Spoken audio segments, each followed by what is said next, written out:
গোসল করার পরে আবার নতুন করে উযু করার প্রয়োজন আছে কিনা হুজুরের কাছে আমরা জানবো। অনেক লোক আছে দেখবেন গোসল করার পর আবার নতুন করে উযু করে, আছে না নাই? গোসল শেষ উনি আবার বিসমিল্লাহ পড়ে উযু শুরু করছে। এটা একটা নিষ্প্রয়োজনীয় কাজ, কোনো দরকারি কাজ না, বেদরকারি কাজ। আপনি যদি সুন্নাহ সম্মত গোসল করেন তাহলে গোসলের সাথে বাই ডিফল্ট উযু অটোমেটিক হয়ে যায়, আলাদা করে উযু করার আর দরকার। সুন্নাহ সম্মত গোসল কোনটা?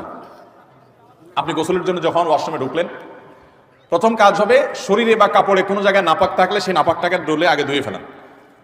ভালো করে ডলে পরিষ্কার করে ফেলছেন, আলহামদুলিল্লাহ, প্রথম কাজ শেষ। এরপর দ্বিতীয় কাজ কি? এবার দুই হাতের কবজি ভালো করে ধুয়ে কুলি করেন, নাকে পানি দেন, মুখ ধন 3 বার, হাতের কনুই পর্যন্ত 3 বার ধন, দুনো হাত, মাথা মাসা করেন। ওযুর সব কাজগুলো শেষ, শুধু একটা বাকি আছে, পা ধোয়া।